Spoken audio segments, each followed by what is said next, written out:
Welcome to Literary AF Podcast. Hello, you're listening to the Literary AF Podcast. My name is Danny. I'm Arlene. And today we're going to be talking about more Immortals books. Yay! More Vampires Yes, there's and vampires. werewolves and Angel. dragon angels. Yeah. Oh my. Yes. Yes. Today we're going to be talking about 3 of the next books in the Immortals After Dark series. That's Shadow's Claim, which is technically a spin-off called The Dacians. I think it's relevant enough. Right? It's called a spin-off, but it's so closely tied to the main line that it doesn't really feel like a spin-off at all. Yeah, it really doesn't. No.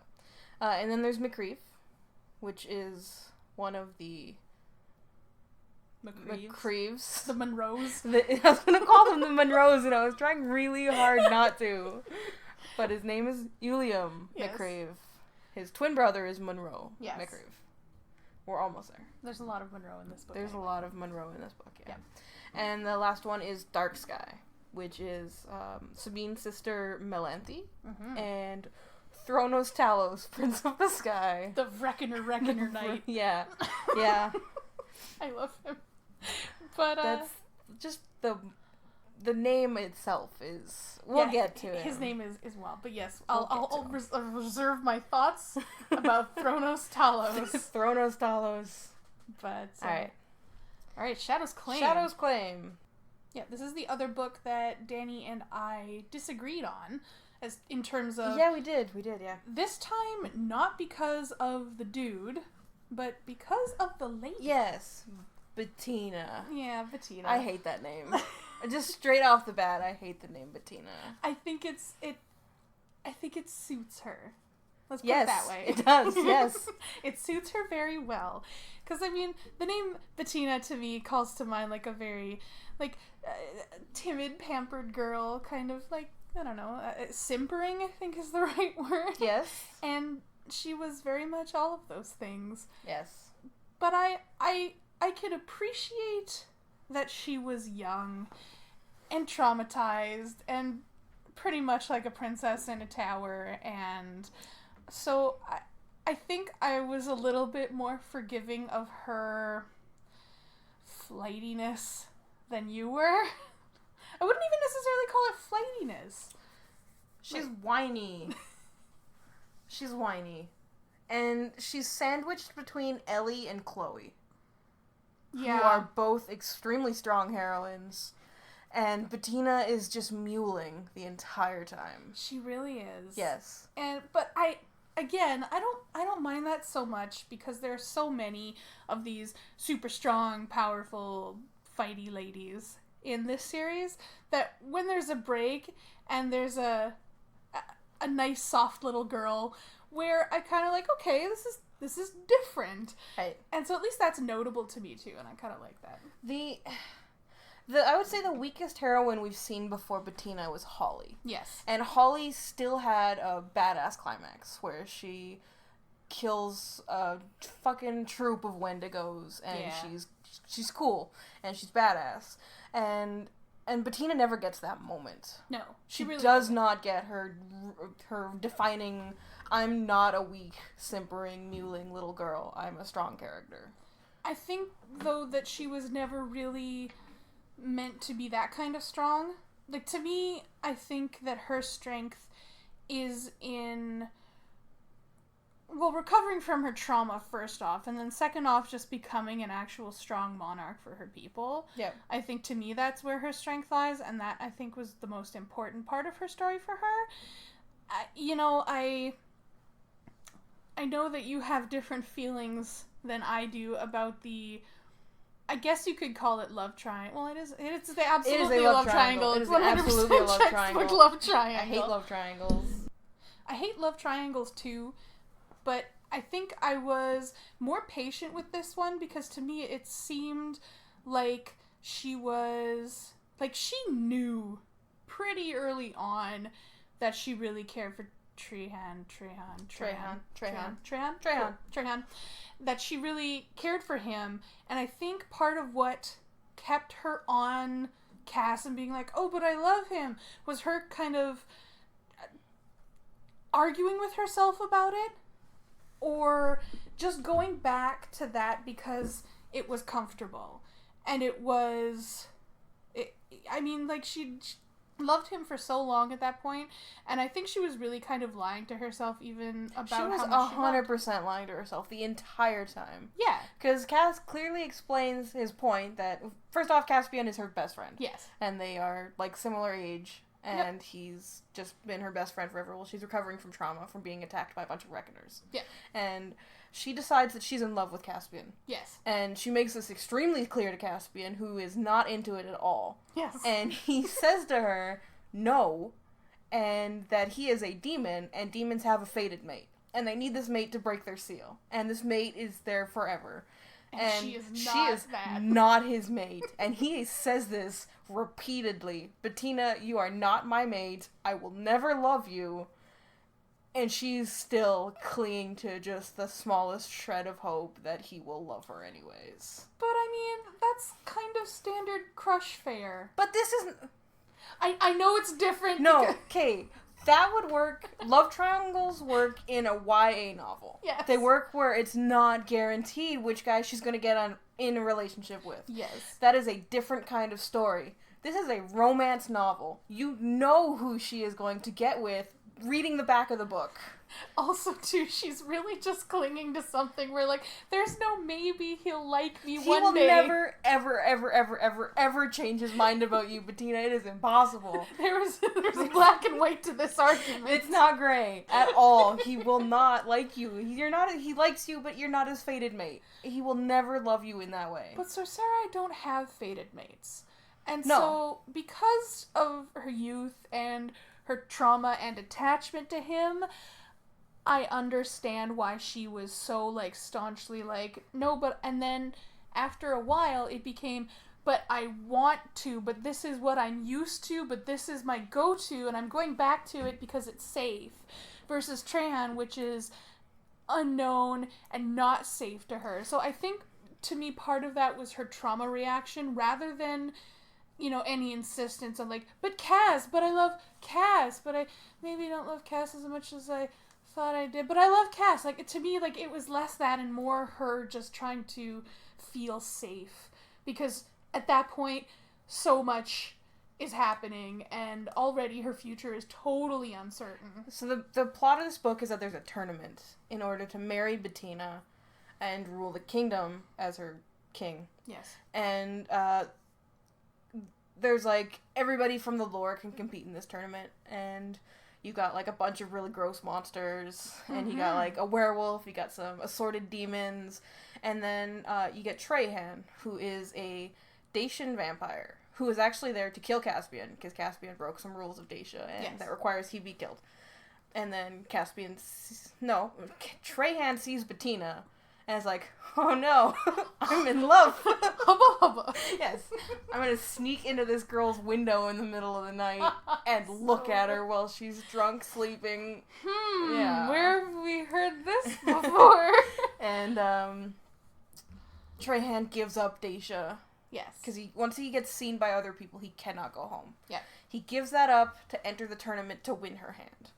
Meanwhile, Bettina is like, Caspian, you need to enter this tournament that you'll never leave alive so that you can marry me and we can be king and queen forever.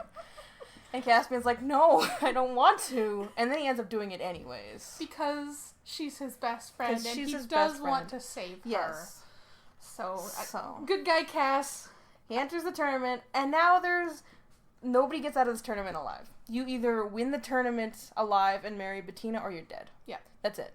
And now Caspian, her best friend forever, and Trahan, the man who loves her forever, and her fated, well, and his fated she's mate. his fated mate. Yeah. So, I mean, we know where this is going. Yeah. So this is Cass in this book is basically doomed from the start. Yes. So he's in a lose-lose situation. Yeah. Marry the lady he will not ever love. Yep. Or die. Yep. Yeah. Yep. And then, what's his name? The primordial hell demon.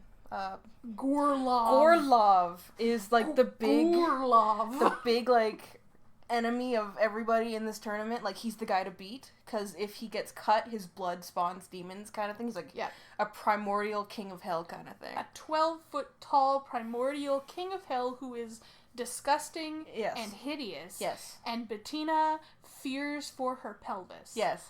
Because if he wins, there's no getting out of that one, baby. Ooh. And so he's like the guy to beat. Like, there's no doubt. Yeah. He will kill everybody in the tournament, no problem. Yeah. And then, see, this could have been Bettina's defining moment. She gets her power back, because Bettina's power, she lost her power when she was attacked by Reckoners. Yeah. And her power was stopping people's hearts. Yeah. And that could have been her, I've got my power back, I am a strong woman. She could have killed Gerlov without spilling any of his blood. Yes. That would have been the best way to end Bettina's arc, and I would have liked her after that, instead of Trahan had to do it. Yeah. But, yeah, I understand your point there. Yes. I definitely do think that would have been more significant for her. Yes. But I think plot-wise, I think that it happened the way it did, like, 100% just to establish stuff for Dark Skye. Sure. And beyond. Sure. I understand why, but I'm saying there was an out. There was a way to redeem Bettina for me, and they did not do it. Yeah. I thought that's what was going to happen, because they make it a point over and over and over again that Gerlov can't be killed. You can't cut him. You can't cut him. If you cut him, he will just spawn hundreds and hundreds of demons. Yep. And Bettina stops hearts, so she can kill him without dropping any blood. Yeah. I thought that's where it was going, and it didn't do that at all. At all. I'm actually trying to remember exactly how it ended. He went and got the Reckoner scythe. Yeah, so there's a round in this tournament where everybody is, like, bringing prizes to Bettina. This Probably is, like, the best part of the book, honestly. The ladies' choice round. I think there's, like, 6 of them left or something, and the top 3 prizes will go on. And, like, there's a phoenix, and there's barrels of... There's, like, an entire cart full of gold. Because, sorcerer, I love gold. Yes. There's... like, horses that were stolen from the king. Stolen horses.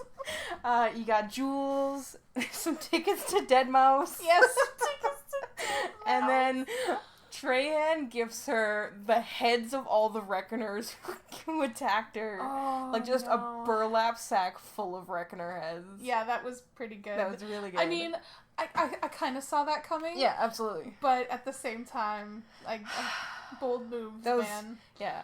Yep. Yeah, so, and she's like, I guess I like that prize.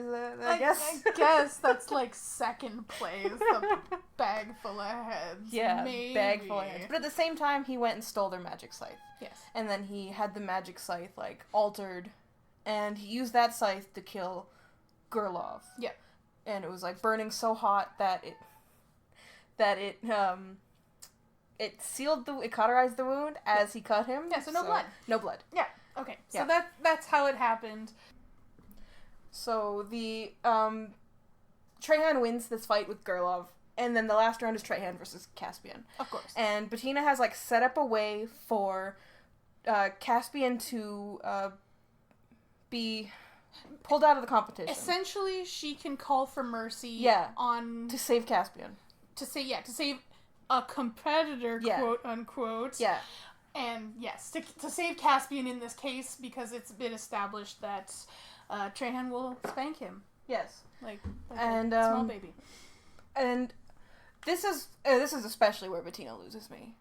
In the fight, in order for Caspian to be mercied, he needs to be losing. Yes. And Bettina tells Caspian of this plan to get them both out of the competition alive. Would involve him losing the fight. But Caspian doesn't like this plan, and he's not going to let that happen. Because grunt, male pride. Yeah, because I need to win this, because otherwise people won't respect me anymore. Ah, yes.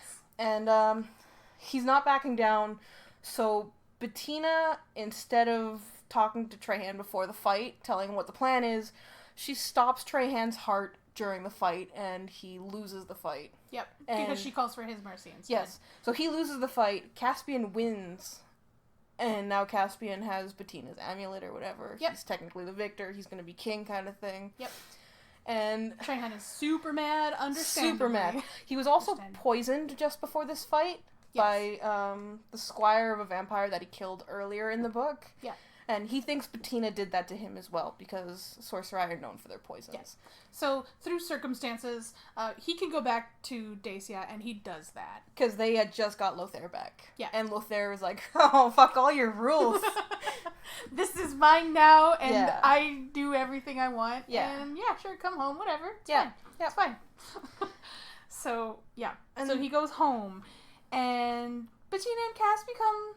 Well, they're friends. technically king and queen, but Cass disappears. He Cass- just fucks off after the tournament. He does not want this. She's queen, and yeah, he doesn't want the kingdom, so he's not king. He frees her powers. He gives her her medallion. And then he just fucks off. Yep. Yeah.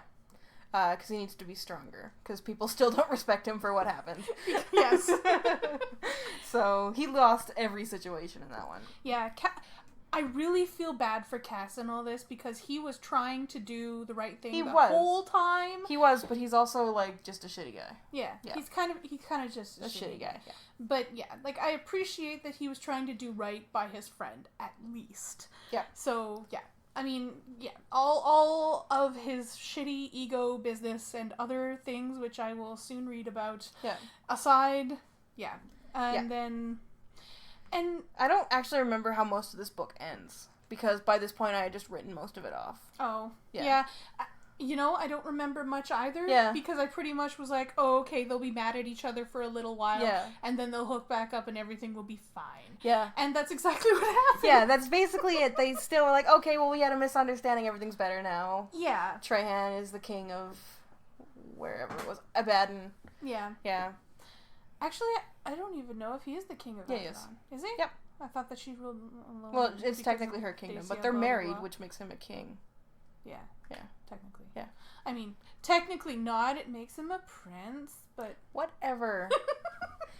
Whatever. Through the entire book, they've been saying that Bettina would marry and she'll get a king. I know. You are changing the rules after the book. No. It's fine. It's fine. It's fine. He's the king. He's the king. Yes. And... That's so basically the end of Shadow's Claim. I liked it. I thought it was a good interlude. No. Danny would probably never read this book again, I assume? I might read it again eventually, but it's not something that I'm going to seek out. Trahan is real good, though. Trahan is good. Trahan is really good. Yeah. Lothair was the best part of that book. Absolutely. Yes. But Trahan had that whole, like, dark, smoldering, kind of weird, kind of super formal and not really excitable. He was a nerd. Yeah, he really was. He was a nerd. I sit in my room all day and polish my swords and read. I read books. I live in the library. He was a nerd. So nerdy. Dark brooding nerd. Yeah, but he was good. Yep. And then... Now we move on to MacRieve. The angriest wolf. The angriest Monroe. Yeah. This book started out so good, and I was so into it, and then it turned into the best thing. I mean, every start of these books has, you know, the living book of lore, where it essentially tells you what races are going to be in this book. Yeah, it kind of catches you up on everybody's stats. Yeah. And there was an entry for succubi at this in this one, and I was like, are they telling me this because William was horribly molested? He was abused by a succubus when he was 9 years old, up until he was like 12 years old. It was terrible. Yeah. I was not expecting that when I read the prologue. Me either. Like, there's a prologue in the book where it kind of details what kind of happened to him, and in my mind I'm like, he's about 14, 15 here. He was not 14 or 15. No, there's a point where I think it was Monroe asked him about this person that he's been seeing, and he's like, well, we're 12, you know? Yeah. And then he asked, like, how long he's been seeing her. No, it was his dad later. Yeah. When his dad found out, where his dad's like, how long have you been seeing her? And he's like, a few years. And his dad and his mom are just like, Yeah, it was bad. Yeah. I remember, like, gasping at that point. That was terrible. Of all the things that have been in these books, that was like, yeah, it was rough. Yeah. And then this also leads to the death of his family. Yes. His mother is extremely mad. Oh, yeah. And she goes out by herself to kill the succubus. I cannot fault her. And she gets killed by the succubus, who is with a vampire. She gets killed by the vampire. The vampire, who is with the succubus. And she was also pregnant at the time. Yep. So Monroe lost his mother. He lost going. his unborn sister. And then when Alike loses their mate, they basically give up their entire will to live. And his father killed himself shortly after. Yeah, about a week or something, I think they say. Yeah. But, so I was not sure if the Succubi entry was in there because of that, or because of Chloe. Chloe Todd. Who is also a mortal, as far as we understand. She immediately finds out that she's immortal, but yeah. Yeah. She's also the daughter of Commander Webb. Yes. Who is part of the Order, who was the guy who ran Torture Island. Yeah. The whole, the last 4 books worth of plot. Declan's daddy. Yes. I shouldn't call him that. That's very different. Yes. His parental figure. Father figure. Father figure, not his daddy. No. That's a way different book. And, so, he essentially finds out that she's immortal. It's like, here's this book, I'm outie. I'm leaving for a while, and then he just takes off, and Chloe is like, what do you mean I'm immortal? And she's just standing there holding this book of lore. Yeah, and she did not have the nicest introduction to this. She has a price on her head because she's Commander Webb's daughter, and she gets kidnapped by some witches. Yep. And who are just out to make a buck. Yeah, as witches, that's the driving force of the witches is dollars. As witches do. And she gets kidnapped and put on auction. Yep. For everybody. Yep. And William and Monroe are at this auction. I really like this scene a lot. Just because, it's the Praevis and the Veritas. They're all at this auction. Nobody's fighting. There's, a no-violence thing going on. And all of the Praevis have pooled together all of their money to buy her. Just want her. And the Veritas do not have that kind of dough. And they're just like, welp. I got $1 million. And so, for sure, the Praevis win this auction. And then Monroe gets close to her.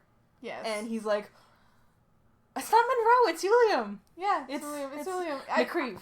MacRieve. Yeah, you gotta call him MacRieve. MacRieve and Monroe are 2 different people in this book. MacRieve gets close to the stage, and he's like, oh no, that's my mate. Yes. And then everybody else in the audience is like, oh no, that's his mate.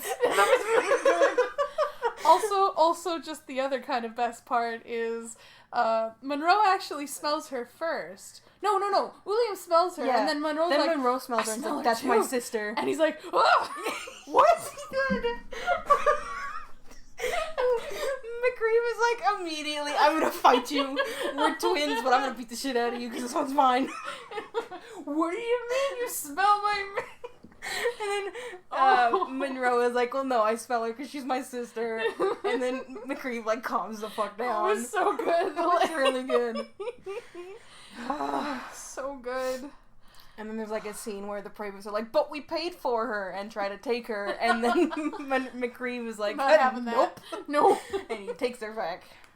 And then they go to the werewolf compound in New Orleans. I actually don't remember if the witches get away with the money for that. I don't think it says. I think they do. I hope they do. I hope they do. I hope these entrepreneurial girls get what they were there for. They technically made the sale. It's not their fault that the Praevis couldn't hold on to her. Yes, exactly. Yeah. They're just the transaction had been completed. Yes. So, good on ya. Yeah. But, so he spirits her away to Werewolf Land. In New Orleans, where I would kill to vacation. Yeah. Yep. And they have a good time, honestly. They do. They are, bonding, and they're happy with each other. They're into each other. They're, falling in love. Chloe's like, my world has been completely upended, but I could see myself here forever anyways. Yeah. It's really sweet. And then they bone down. And then she turns into a succubus. And William loses it. Yeah, because he's been killing every succubus he can find for the last however many hundreds of years. Yep. And his first immediate reaction is, this is up. Awful. Yeah, barf. He throws up after sex with his girlfriend for the first time. I don't even think it was, the full sex. It was a BJ. Yeah. It was a BJ, and he throws up after. because he is so disgusted with what she is. She gives the first blowjob of her life, and he vomits immediately afterwards. Yeah. Class act. Yeah. But, yeah, and then after that is the... You lied to me. Yes. You knew what you were. You're awful. You're disgusting. You're a seed feeder. Yes. Which is not the sexiest thing to call your fated mate. Yeah, and then MacRieve turns into a huge dick, and they fight for another third of the book. So that was like that was almost the first half of the book was just that. Like, it was a long time before you found out what Chloe actually was. Yes. And then the next 25% is like, he's a dickbag. Yeah. And then they go to wherever they're from. Wherever they're from. This castle where he used to live. They go to, the Scottish Highlands. Yeah. And then... Yeah. Still... Chloe's such a trooper, though. Yes. And I love her.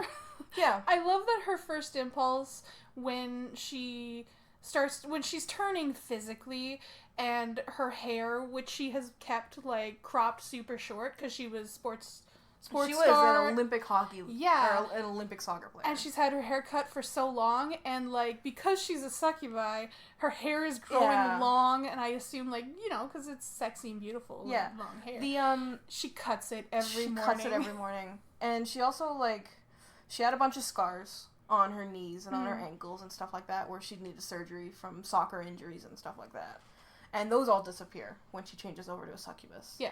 And she's disappointed because all these scars were who she was as a person. And now it's all gone. Yeah. Now she's this physically flawless, more voluptuous, very flowing different. Long hair, extremely feminine succubus. Yeah. And she's extremely disappointed by this whole thing happening. I mean, I would be too. Yeah. I mean, at least she still keeps her muscles. Yes. She will be bulky forever. Yeah, she will. That's the good shit. But going back to what I was saying before about her being a trooper. Yeah. Like, she fights him at every horrible, mean thing he says or does to her. Yeah. She is fighting him the whole way. Yes. And I love that. I feel bad for her because she basically had to endure a whole lot of shit from a man who she was already starting to love, who was supposed to love her no matter what, and all of a sudden he's calling her horrible things and threatening her life and all kinds of other crap, and her and his twin brother is treating her better than he is. Yeah. And, but she's, like, there just, like, chilling and teaching young werewolf guys how to play soccer and running around and jumping off of high places and just having a good time. So I appreciate how resilient that she was and how true to herself that she was throughout all of this, too. Yeah. Like, I really liked Chloe a lot. So, yeah, they go to the Scottish Highlands, though, at some point, because I think this was at Monroe's insistence. Yeah, Monroe says they should get out. Yeah. And, deal with their fucking problems. Yes. Yep. Because there are many. Yes. And so this kind of becomes cathartic. They bond. Yeah. And they sleep together again, but MacRieve is, like, not into it still. Well, he's not okay, and at this point he hasn't told her why. Yeah. And everybody has kind of been tiptoeing around the issue, just being like, this isn't our place to tell you. Yeah. You need to talk to him about this, because this is kind of what he went through. And so she has no idea why he has such a huge problem with what she is. Yeah. Or even really what he went through on Torture Island, which is also a contributing factor here, because he was on Torture Island. Also fucked up by Torture and got vivisected and all that other kind of fun stuff. But this second time that they sleep together is when she starts to get sick. Yeah. because succubi have like this fallback, I guess. Jizz disease.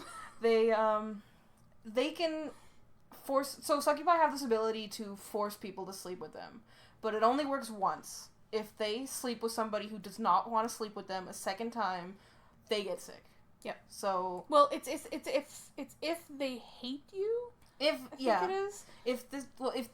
If the person they're sleeping with does not want to do it, you can't force them more than once. Yeah, basically you can't rape them. Yeah. The first time is like a survival, I'm gonna die if I don't feed kind of thing. Yeah. And if they keep doing it, they will get sick and die. Yeah. And McRieve sleeps with her a second time, and he's not feeling it. No. And it makes her extremely sick. Yeah, and they can't figure out what's going on until she's almost dead. Yeah. And it takes her succubi family members finding them finally and being like, you big dumb idiot, give her to us and we'll make her better. Yeah. And then they take her to the Ubis realm. Yeah, which is also really cool. The succubus realm was super cool. Yeah, it was. And they're like, we know what this is, we can fix her. She needs to sleep with somebody who doesn't hate her. Then we'll solve her problems. We'll fix her right up. We have so many healing dicks that will fix her, don't worry about it. And MacRieve is like, no! I can fix this. I will fix this because I'm not being a giant asshole anymore. And he gets over himself. And Chloe's like, I want you to fix this, even though if he doesn't do it right, she will die. Yes. But they do it. And it's fine. And he fixes it. Yep. And then her father comes back. Oh, yeah. Like, that was the reveal at the end of the book. I was genuinely super surprised. There are two big moments at the end of this book. There's her father coming back, who is like a hybrid of all of the immortal races, and he has like no idea what he's doing. He's a turducken of immortals. He's vampire for sure, he's demon for sure, he's like everything. Yeah. And like it describes him as just being like this monstrous thing, and when he's talking, his fangs are like cutting his lips because he doesn't know how to deal talking around these fangs that are super long and super sharp. I actually kind of liked that. Yeah. I thought it was cute, and I'm really scared that there's gonna be a web book and I'm gonna like him. I don't want that to happen. I don't think so. I think he's gonna be joining the Morior, which we'll have to talk to later. Oh. Because there's 2 seats at this table, and they haven't found the last 2 people at the table yet. Mm-hmm. And I think one of those is going to be Webb. I hope not, because I don't know. I don't think the Morior is going to be as evil as we think they're going to be. I think that half of the Morior are going to be good, and the second half, the unnamed Morior, are going to be the bad guys that need to be fought. I can. Because there's 4 of them that are basically shall not be named right now. 2 of them that are still sleeping because they literally cannot be woken up. Is it just 2? I thought it was more than that. At least in the ones that I've read. Okay. I've read up to Sweet Ruin though. So again, there's 2 that shall not be named. They remain sleeping because they're terrible monsters. Cray. So I think like the big fights will be those 2 and Webb and that last person. Okay. Anyways, we're getting ahead of ourselves here. Yep. The final moment of this book is Monroe. For sure. Actually, Monroe this time. For realsies, Monroe this time. The real Monroe. He gets kidnapped by warlocks, and he's locked in a cell, and they're trying to get him to change to his wolfy form. Yeah. So they can lock down his brain. A little bit of background, too. Like, he's gotten captured by those warlocks because he is trying to save newly turned werewolves because the warlocks have been taking the werewolves. Yeah, they're making a werewolf army. Yes. And that's real bad. And they want Monroe, because Monroe has an alpha wolf spirit, basically, and they want him to turn people into more werewolves. Because they're more powerful, and it's a higher chance of success. And to do that, he needs to, when they turn into their wolf form, the warlocks can... the warlocks can, like, lock him down, basically, and gain control of the wolf form. So he's trying so hard not to change over, except that they bring in Monroe's mate, Kieran. Like, just haul her out of time God and knows space. Where at this point. She is pulled out of somewhere that is not now, and is dropped in front of him, and she's dying. Yep. She's dying of a disease that is turning her to stone. They are killing her. And Monroe is like, the only way I can save her is by biting her and turning her into a werewolf. And the only way I can do that is by turning into a wolf. And if I turn into a wolf, the werewolves the warlocks are gonna lock me down. And I mean, they don't do it on screen, but we know what happens at this point. And it ends with him biting her. Yeah. And then that's the end. And this book came out 5 years ago, and this cliff is still hanging. Yeah. And that's agonizing. I mean, it's not so bad for me, because I just you still haven't gotten it yet. Yeah. I've been waiting on this book ago. for a month, and I'm already upset. I know. Listen. I've seen Monroe like once now, and I'm like, Please more. So don't worry, I'm really looking forward to that too. And yeah, that was an angry cliff to leave that on. Yeah, for Whew, sure. Yep, boy. But fortunately, Thronos Talos was there to lift me up. Yeah. So we're already at 35 minutes, so we shouldn't linger on this one for too long, especially if you have other things you want to say after. You know what? So. Maybe we should save it and do Dark Skye Sweet Ruin another time, because Okay. I have some things Actually, to say that about works, Dark Skye. because we can do Dark Skye Sweet Ruin, and then we can do Shadow Seduction Wicked Abyss. Okay. So we can do 2 and 2. So you guys are in for... Double shot. Yeah, double shot of more screaming about things. Yeah, Dark Skye is about a reckoner, who is just a shitty angel Mormon. Essentially. Yeah. He's a dragon angel. They don't say that specifically. I mean... He thinks he's an angel, he's not an angel, he's a demon. They fuck through a sheet with a hole in it. That happens for sure. Oh, they do it. None of their houses have roofs. Their houses don't have roofs. It is weird, man. Yeah, our next IAD episode. Oof, gonna put a cork in that one. I can yeah. hardly resist. Yep. Yep. So maybe we'll do that one.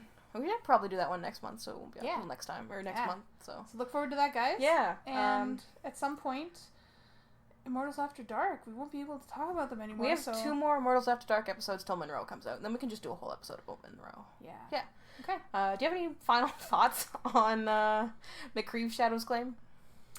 I just want more weird Immortals. Well, Lothair was like...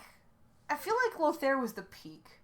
And now it's kind of been just... It's not declining, but Lothair was just like a step above everybody else. Yeah. And now everybody's just a step down. See, and I don't think that so much. To me, it's like she hit Lothair, peaked, and then stayed at the peak. Yeah. With a few little dips. It's got some dips. Yeah. I don't know, because Lothair had a build-up that you don't get from any of the other ones. Like, Lothair had POV chapters sprinkled into the books beforehand. Yes. And he had, like, a build-up that you don't get, especially with, like... Thronos had a bit of a build-up. He popped in and out here and there. Yes. But for the next ones coming up, Sweet Ruin and Wicked Abyss. Yeah, like, they really don't They establish don't have anything any kind of beforehand. establishing There's no characters history. beforehand, no. But, I mean, even just unusual Immortals, like the Reckoner, like the Succubus, like Rune the Dark Fae. Yeah. Like, to me, that I want to see more of the other races. And that's what I hope is coming up. Yeah. I hope that Kearney is something, like, I mean... as well as a werewolf. Like, I hope there's some weird kind of hybrid action going on there. I'm pretty sure it's just gonna be hot werewolf on werewolf action. I mean, we haven't had a same species romance I know, yet, so that'll be different too. So also that's because when a Lycae is transformed, they're like mindless monsters for hundreds of years. So she's gonna be just a monster for forever almost. So we're not sure what's gonna happen there. Yeah. Well, we'll see, I guess. Yeah. Casey, we're watching you.